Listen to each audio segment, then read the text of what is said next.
Headlines आपने जानी। Bulletin में सबसे पहले आपको बताएं कि मुल्क में इंतखाबात एक दिन कराने के केस की समाअत सुप्रीम कोर्ट में जारी है। चीफ जस्टिस उमर अता बंदियाल की सरबराही में 3 रुकनी बेंच समाअत कर रहा है। दौरान समाअत चीफ जस्टिस ने रिमार्क्स दिए कि आइन में इंतखाबात के लिए 90 दिन की हद से कोई इनकार नहीं कर सकता। मुज़ाकरात नाकाम हुए तो अदालत फैसले को लेकर बैठी नहीं रहेगी। अदालत ने अपने फैसले पर आइन के मुताबिक अमल करना है। सियासी मसाइल को सियासी क़यादत हल करे। अदालत में इशू आइनी है, सियासी नहीं, जिस पर फारूक नाइक ने मौक़िफ़ इख्तियार किया कि अगर सूबाई हुकूमतें ख़त्म ना हुई तो मसला ना होता। मज़ीद जानते हैं आज न्यूज़ इस्लामाबाद के ब्यूरो चीफ तारिक चौधरी से। जी तारिक चौधरी, तफसीलात से आगाह कीजिएगा। आपको आवाज़ आ रही है? हुई है और मेरा तफसील जी मैं बताता चलूँ कि आज के ये जो अहम तरीन मुकदमा है इसकी समाअत जारी है और चीफ जस्टिस की क़यादत में जो 3 रुकनी बेंच है वो मौजूद है। और उसके अलावा जो हुकूमती मुज़ाकराती टीम थी उसके मेंबर ख्वाजा साद रफ़ीक मौजूद हैं।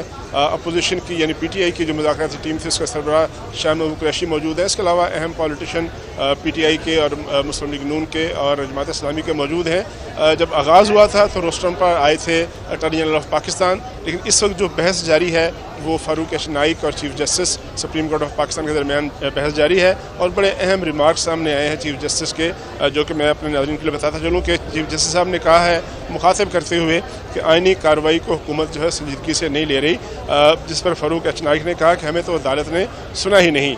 चीफ जस्टिस साहब ने कहा कि दूसरे राउंड में आपने बाइकाट की बात की थी, आपने कभी फैसला हासिल करने की कोशिश नहीं की, ये बात की है chief justice supreme court of Pakistan ने।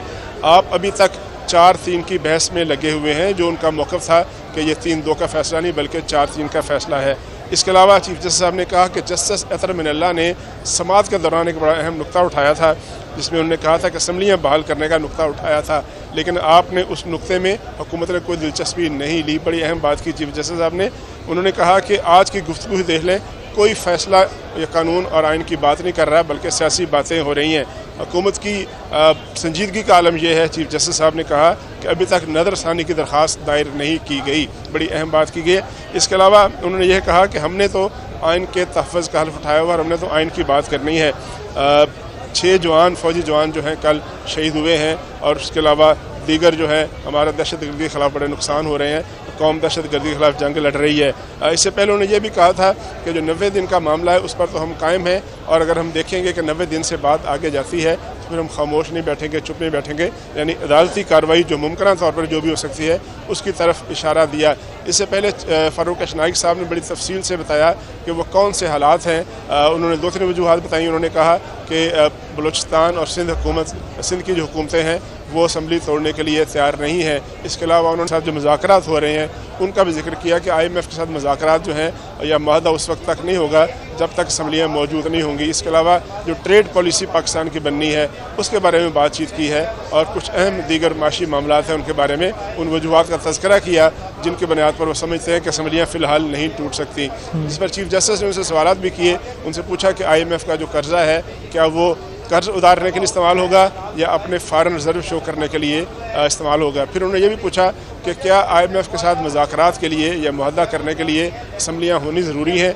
फिर एक मौके पर जब फारूक नाइक साहब ने उनको कहा कि अभी हुकूमत ने सालाना बजट भी पास करना है तो उस पर उन्होंने कहा कि क्या बजट पास करने के लिए भी असम्बली की मौजूदगी ज़रूरी होती है। और ये भी कहा कि आइन जो है उसमें लिखा है कि असम्बलियाँ अगर टूट भी जाएँ तो उसके बाद भी चंद माह के अंदर बजट जो है वो पास किया जा सकता है। ये बड़ी अहम जो है वो नुकात हैं जिन पर अभी बहस हो रही है। इसके अलावा फारूक नाइक के अलावा जो दीगर स्टेक होल्डर्स हैं वो भी मौजूद है सुप्रीम कोर्ट के कमरा नंबर 1 में, अदालत नंबर 1 में, जहाँ पर चीफ जस्टिस अता मोहम्मद बंदियाल की सदारत में की क़यादत में 3 रुकनी बेंच जो है इस वक्त मौजूद है और समाअत जारी है। ठीक है, समाअत जारी है। तारिक चौधरी साहब, समाअत से पहले ही दोनों जानिब से जवाब जमा करवाए गए थे क्योंकि अदालत ने कहा था कि हाँ कोई हिदायत नहीं दी गई, कोई ऑर्डर नहीं दिया गया, एक सजेशन था कि आपस में बैठे और बातचीत तय करें और किसी एक दिन पे मुत्तफिक हो जाए इंतखाबात कराने के लिए। तो दोनों जानिब से जवाब तो जमा करा दिया गया, जजेस साहिबान के सामने वो आ चुका है। देखिए, जो पाकिस्तान तहरीक इंसाफ है उसने गुज़श्ता रोज़ जब मुज़ाकरात का इख्तिताम हुआ था 2 रोज़ पहले, तो परसों उन्होंने अपनी जो रिपोर्ट थी वो जमा करा दी थी क्योंकि कुरैशी साहब ने कहा था कि जो भी बातचीत हुई है हम जाके सुप्रीम कोर्ट में जमा करा देंगे। जिसके बाद आज सुबह ये इतला मिली थी कि जो इसहाक डार साहब हैं उन्होंने भी अपनी रिपोर्ट जो है जमा करा दी है। अब रिपोर्ट के मंदरजात सामने आए हैं ज़राए से, उसके मुताबिक उन्होंने 2-3 बातें की हैं जिसमें लगता यूँ है कि दोनों पार्टियों के मौक़िफ़ में कोई बड़ा तज़ाद सामने नहीं आया, यकसानियत पाई जाती है। मसलन इसमें कहा गया है दोनों तरफ से कि निगरान हुकूमतों के क़याम पर इत्तफ़ाक़ है कि इत्तफ़ाक़ इस बात पर है कि जब भी इलेक्शन होंगे वो निगरान हुकूमतों के अंडर ही होंगे। दूसरा इत्तफ़ाक़ इस बात पर पाया जाता है कि इस बात पर इत्तफ़ाक़ है कि दोनों पार्टी समझती हैं कि इंतख़ाबात एक ही रोज़ होने चाहिए। ताहम उसमें तस्लीम किया गया कि अभी तक ये तय नहीं हो सका कि तारीख़ क्या होगी, यानी यकसा तारीख़ पे तो इत्तफ़ाक़ है लेकिन इस बात पे इत्तफ़ाक़ नहीं है कि वो तारीख़ क्या होगी जिस दिन इलेक्शन होने हैं। ज़ाहिर है इसका मतलब ये है कि अभी तक इत्तफ़ाक़ नहीं हो सका कि असम्बलियाँ कब टूटेंगी। 2 असम्बलियाँ टूट चुकी हैं, खैबर पख्तूनख्वा की और पंजाब की, जबकि मरकज़ी असम्बली यानी वफाकी असम्बली मौजूद है और सिंध और बलूचिस्तान की असम्बली भी मौजूद है। तो बुनियादी तौर पर तो वो जो जवाब जमा कराए गए थे वो इसी नुक्ते गिर्द घूमते थे, लेकिन जो बातचीत यहाँ पर भी हुई है, कुछ लोगों से, फवाद साहब से बातचीत हुई, कुरैशी साहब से बातचीत हुई, तो उससे लगता तासर ये लिया जा सकता है कि ज़्यादातर नुकात जो हैं उस पर इत्तफ़ाक़ है।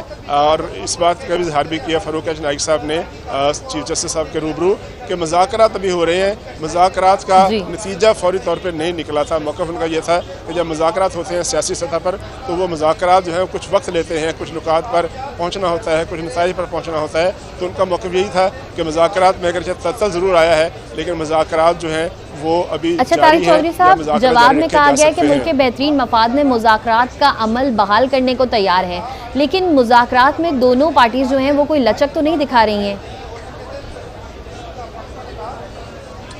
देखिए ये मौक़िफ़ शायद मैं से एग्री नहीं करता। अगर एग्री ना करती और अगर कोई इत्तफ़ाक़ राय ना हुआ होता तो बहुत से नुकात जो हैं जिन पर इत्तफ़ाक़ हो चुका है वो ज़रूर तौर पर जो है वो उन पर बातचीत हो चुकी होती। इस वक्त मेरे साथ यहाँ पर बातचीत करने के लिए आए हैं फैसल जावेद साहब जो कि सेनेटर हैं पाकिस्तान तहरीक इंसाफ के। तो जैसे ही वो बात शुरू करेंगे तो मैं ये माइक वहाँ रखूँगा ताकि बातचीत जो है हम उनकी सुन सकें, लेकिन उस वक्त तक मैं अपनी बात जारी रख रहा हूँ। तो इत्तफ़ाक़ राय कुछ बातों पर लचक हुआ है तो तभी तो ये बात तय हुई है कि निगरान हुकूमतें जो हैं वो इलेक्शन कराएंगी या फिर ये कि यकसा तारीख को इलेक्शन होगा। माइक जो है वो अभी हम रखेंगे जब बातचीत शुरू करेंगे। फैसल जावेद साहब, ठीक है। तारिक चौधरी समात के हवाले से बताते चलें, इस वक्त समात जारी है और मुल्क में इंतखाबात एक ही दिन कराने की केस की समात सुप्रीम कोर्ट में इस वक्त हो रही है और चीफ जस्टिस उमर अता बंदियाल की सरबराही में 3 रुकनी बेंच की समात कर रहा है। और दौरान समात चीफ जस्टिस ने रिमार्क्स भी दिए हैं कि आइन में इंतखाबात के लिए 90 दिन की हद से कोई इनकार नहीं कर सकता है। मुज़ाकरात नाकाम हुए तो अदालत फैसले को लेकर बैठी नहीं रहेगी। अदालत ने अपने फैसले पर आइन के मुताबिक अमल करना होगा। सियासी मसाइल को सियासी क़यादत हल करे। अदालत में इशू आइनी है, सियासी नहीं, जिस पर फारूक एच नाइक ने मौक़िफ़ इख्तियार किया कि अगर सूबाई हुकूमतें खत्म ना होती तो मसला ना होता। इस वक्त तारिक चौधरी हमारे साथ मौजूद। तारिक चौधरी साहब, इस वक्त समात जारी है, हम यही जिक्र कर रहे हैं कि जवाब तो जमा करा दिया गया है, अब इस जवाब को इस समात के दौरान कैसे पेश किया जाएगा और फिर उस जवाब को क्या कंसिडर किया जाएगा समात के दौरान? देखिए इस जवाब के हवाले से तो ये फैसला जो है वो 3 रुकनी बेंच करेगा और अभी तक ये जो जवाब जमा कराए गए हैं उसको ओपन नहीं किया गया, उनका तस्करा उस तरह से नहीं हुआ कि किसने क्या जवाब जमा कराया। लेकिन ये ज़राए के हवाले से जो नुकात थे जो पहले हमने भी बयान किए, मीडिया पे बयान आ गया कि क्या क्या नुक्ता पेश किया है मुज़ाकरात के दौरान और क्या क्या रिपोर्टों में आया है। लेकिन जो इस वक्त बहस जारी है बड़ी अहम है। मैं कुछ मजीद नुकात आपको बताता चलूँ जो चीफ जस्टिस के रिमार्क्स हमारे सामने आए हैं। बताया यह गया है कि इलेक्शन चीफ जस्टिस ने कहा है दौरान समात कि इलेक्शन कमीशन ने फंड्स और सिक्योरिटी मिलने का कहा था। फारूक एच नाइक साहब ने कहा कि आईनी नुकात पर दलाइल नहीं हो सके थे। एक मरतबा फिर कहा चीफ जस्टिस साहब ने कि संजीदगी का आलम यह है कि नजरसानी की अपील जो 4 अप्रैल का फैसला था उस पर नजरसानी की अपील हुकूमत ने दायर नहीं की और हुकूमत जो है कानून की बात नहीं करती बल्कि हुकूमत जो है वो बात करती है ज्यादातर सियासी बातें। इसके अलावा जो तहरीक इंसाफ है उसने अभी जो फौरी तौर पर एक बड़ी डेवलपमेंट सामने आई कि तहरीक इंसाफ ने दौरान समात ये इस्तदा की है कि 14 मई का जो इंतखाब का हुक्म है उस पर अमल दरामद कराया जाए।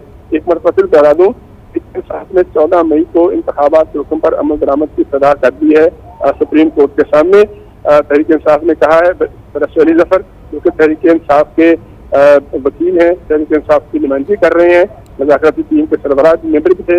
उन्होंने कहा कि अदालत अपने हुक्म पर अमल दरामद करवाते हुए फैसला निपटा दे। एक मरतबा फिर दोहरा दूं कि फरीद अहमद साहब ने कहा है कि अदालत अपने 4 अप्रैल के हुक्म पर, जिसमें 14 मई को इंतखाबात की बात की है, उस पर अमल दरामद। ठीक है, ये इस्तदा तो कर दी गई है पीटीआई के वकील की जानिब से, मगर अदालत का ये मौक़िफ़ था कि अदालत का फैसला मौजूद है 14 तारीख का, और अगर पार्टियां अगर इस पे मुत्तफिक हो जाती हैं किसी एक दिन कराने पे, तो उसके बाद क्या रास्ता निकलेगा? मैं यही जानना चाह रहा था कि जो जवाब जमा किया गया है अदालत के अंदर, उसको कैसे कंसिडर किया जाएगा? देखिए, मैं अर्ज कर रहा हूँ कि इस वक्त चूंकि ऑन गोइंग समाअत है, और जब समाअत जारी हो तो उसके बारे में ये नहीं कहा जा सकता कि किस वक्त क्या फैसला आएगा। ये अभी फौरी डेवलपमेंट ये हुई है। चीफ जस्टिस साहब तो कह चुके हैं कि हमने तो 90 दिन के अंदर इंतखाब की बात कर ली हुई है।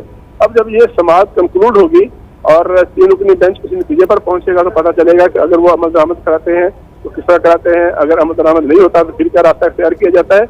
इस वक्त चूंकि बहस जारी है, वकील मौजूद हैं, नुमाइंदे मौजूद हैं, स्टेक होल्डर मौजूद हैं, तो हम वो डेवलपमेंट्स आपको बता सकते हैं कि क्या क्या जारी है। फारूक एस नाइक ने कहा है कि चूंकि हुकूमत ने नजरसानी की दरखास्त दायर नहीं की, लिहाजा इस पर अमल दरामद किया जाए। फारूक एस नाइक ने जो नुकात उठाए हैं वो गैर मुतलका है, ये कहा है वकील ने। चीफ जस्टिस जो पाकिस्तान तहरीक इंसाफ के वकील हैं, उन्होंने फिर ये भी कहा है कि आइन से बाहर नहीं जा सकता। मतलब ये है कि जो फैसला आ चुका है, जो आइन के मुताबिक 90 दिन के अंदर इंतखाबात की बात हो चुकी है, उससे बाहर नहीं जाया जा सकता। जिस पर चीफ जस्टिस ने कहा, तारिक चौधरी हमारे साथ मौजूद रहेगा इस वक्त सेनेटर फैसल जावेद।